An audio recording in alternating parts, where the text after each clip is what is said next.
The Sixers take down the Pistons and advance to 24-15 on the campaign, but with Joel Embiid likely to miss a fourth straight game tomorrow, it's time to question what is really going on. Perfect.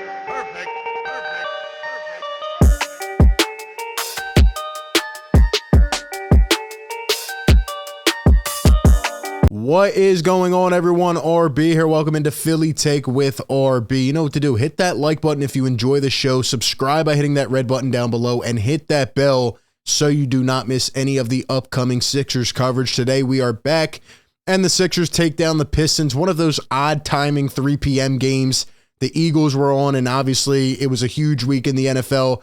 Nobody was really paying attention to this game, and I'm not going into detail to break it down. The Sixers take down a lousy Pistons team. Let's just call it what it is. They are lousy. They have a lot of nice young talent, but they are in the Wemby sweepstakes because the Pistons are just not performing up to par, right? Cade Cunningham injured, and it's just a wash of a season for them. The Sixers play them again tomorrow night, so it'll be interesting to see if the Sixers can rack up 2 easy wins here. But in terms of yesterday's game, not much to really look at. Tyrese Maxey getting back to form. You know, James Harden almost had a triple-double at halftime. It was just one of those games you throw into the pile of just any games during the season where you just go through the motions and try to get the win. But I do want to highlight a couple key performances because they just go back to saying what we have been echoing here on the show. Shout out to Lauren Rosen for posting the stats on Twitter. The Sixers win 123-111. Obviously, Maxey 23 points, Harden 20, 11, and 11. But who stepped up? Montrezl Harrell, in the absence of Joel Embiid and PJ Tucker, who were both out. Montrezl Harrell gets the start, and what does he do with extended minutes? 20 points and 6 rebounds, and a whole lot more, racking up the stat sheet. And how about Paul Reed? Paul Reed hasn't gotten consistent minutes in how long? He's been in the dog cage, they're telling me.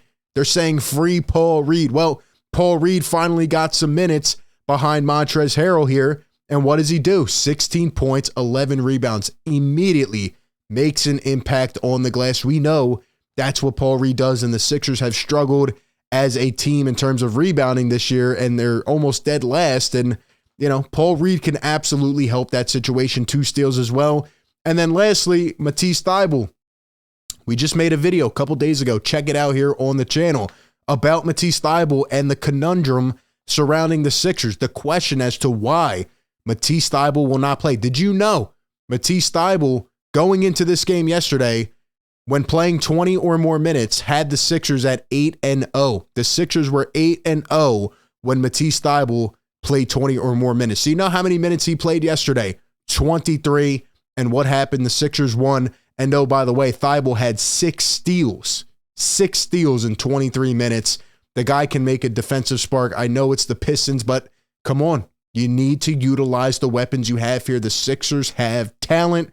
You have to give them more of an opportunity to get in a consistent rhythm, and you see what they do when they get those opportunities. But the Sixers take down the Pistons, and hopefully they will be able to continue that success as they head into tomorrow. We'll be breaking that down live as we do every single game, so be sure to tune in here on the show. Now, I want to talk about Joel Embiid because there's something interesting going on. Now, Sixers fans know years of pain when it comes to injuries with this team. Okay, Sixers fans have been told day to day, and the guy ends up being out for an entire season. Sixers fans have been told questionable, the guy doesn't come back for 4 months, etc., etc. It's been painful. We know that. And right now, Joel Embiid is out. He has missed 11 games on the season with various things. I honestly don't think he's worried about the MVP anymore, which he shouldn't be. The goal, the objective is to get to the playoffs healthy. And I always think back to last year and how frustrated I am that he got injured at the end of a game where the Sixers had already had it wrapped up. He gets elbowed by Siakam and breaks the orbital bone. It's just frustrating that Joel Embiid has never had a fully healthy playoff run. And right now he's battling through some little things, as he always does. He's always going to have something lingering. As great as he is, it's just the reality of it. And it does suck sometimes, honestly. And we're going to talk about more in terms of what the Sixers should do. But Here's the play where Joel Embiid got hurt. This was against the New Orleans Pelicans, and he has now been out for 3 games, and according to sources, is likely to miss a 4th straight game tomorrow. Here was the play where Joel got hurt. So he went in, and they're saying it's left foot soreness, and that's where he was down grimacing. The Sixers ended up getting their revenge against the Pelicans. And Joel ended up getting up. He seemed to be okay. They went to a commercial break. He was limping around a little bit, grabbing. Did not look good. But he ended up staying in, and he was fine. And when they asked Joel Embiid the following game about whether he would be able to play, he said, if this was a high-intensity game or a game we needed to win, I would be able to play. But he said he's just going to sit out for now with soreness.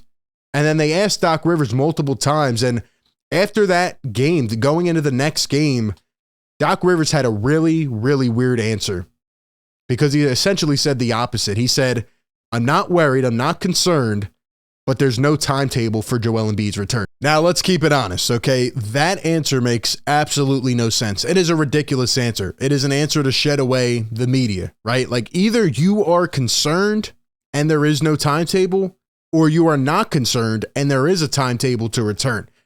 That answer does not make any sense. So that leads Sixers fans to be skeptical and wonder what is going on with Joel Embiid. And they continue to repeat that, oh, there's nothing wrong. It's just soreness and, we're keeping him out for precautionary reasons. And to me, that is fine. When you look at the Sixers schedule coming up, which we will, but Doc Rivers continues to insist that nothing is wrong. And Doc Rivers was asked yesterday about Joel Embiid, and he says that he's progressing with a sore left foot, and the Sixers are not concerned. Now, when we go to this article, Doc Rivers, in an interview, this was from Keith Pompey with the Inquirer, Keith was asking Doc Rivers about, whether he feels bad for Joel Embiid with all the injuries racking up, and Doc said, not with this. This is not an injury where you're out for 3 months or anything like that, and Joe, fortunately, hasn't had a lot of that, so no, not in this case. And he says he thinks it's tough on Joel Embiid and tough on the team. I don't know where he got 3 months from, but, I just don't understand why it's so hard to come out and be open about an injury, right? It's not like football where the other team is going to game plan the entire week and, they need to really know whether he's in or out. Just tell us whether Joel is okay or not. And then Doc follows that up once again with another opposite. He says, the Sixers are not going to rush Embiid back, nor are they concerned. They just want to make sure he's right. Well, if it wasn't that serious, what do you have to make sure about? It's very interesting. They said Embiid worked out on Saturday and Sunday at the practice facility. Will he play against the Pistons on Tuesday? And then Doc Rivers says, quote, I have no idea, honestly. I really don't, and I don't focus on it. I think you know that by now. Well, you're the coach, so you kind of have to focus on whether your star center is going to play and if he's going to be okay. So, I don't know. We're being thrown back and forth every which way, and I just don't know, what to say at this point. Is Joel going to be okay? Is he healthy enough, and will he be all right? Now, I proposed this idea earlier in the season. I honestly think the Sixers should load manage Embiid over the next month and a half. And call me crazy. I know that's not up to normal basketball standard, and I know that's not traditionally what teams should do, but you know what? Everyone does it in the NBA. The Sixers have never really tried a laid out formula for resting Embiid and resting guys like Harden leading up to the playoffs.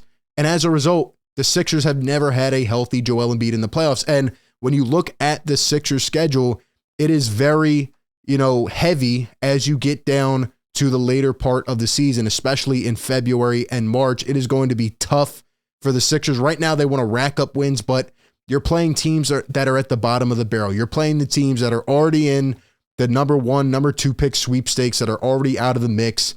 And when you look at the Sixers schedule, for example, look at this stretch in the middle of February. You have Cleveland, you have Memphis, you have Boston, 2 against Miami, Dallas, Milwaukee, Indiana, Minnesota, even Portland's playing okay. So that's going to be a tough stretch all the way into March. And then look at the stretch to end the season. I really believe that this stretch will determine where the Sixers finish. It's going to be tough. You need your guys to be 100% going into the best shape which is not always the case at the end of the year. Look at how the Sixers end the year off. Indiana, 2 against Chicago, Golden State, Phoenix, Denver, Dallas, Toronto, Milwaukee, Boston, Miami, Atlanta, and Brooklyn. That is one hell of a stretch. The Sixers are going to have to be in tip-top shape, ready to go as they enter the playoffs. This stretch right here could really make the difference from being a 1 seed, a 2 seed, all the way down to a 7 or 8, honestly. And they're going to have to be, in high speed and just ready to rock. They're going to have everybody clicking at the right time, nobody on the sideline, nobody dealing with nagging issues, ready to go for this final stretch, because it is going to be a marathon for sure. And that's why when I look at the games coming up over the next couple weeks, I'm not concerned at all. I'm more so concerned for the long-term health of Joel. Get him to the playoffs healthy. Just tell us, is he battling with a foot injury that's going to keep him out for a month? Is it going to be a game or 2 more? Like, the Sixers need to get this chemistry together. Their starting lineup has only played 9 games together, and that is concerning because, as I always say here religiously, the regular season is mostly about creating your identity and being comfortable so that come playoff time, when you're playing the same team multiple times, you know how to adjust, you know how to attack, and we'll have to wait and see how it plays out. Hopefully Joel is okay. What does Sixers Nation think? Let me know down below. Are they hiding a more severe injury? Is this more serious than what they are saying at the surface, or is it just another one of those Joel lingering injuries that will be resolved soon? Give me all your thoughts. Appreciate everyone tuning in. Be sure to like, comment, subscribe, and like always, I will catch you all on the next one. Peace.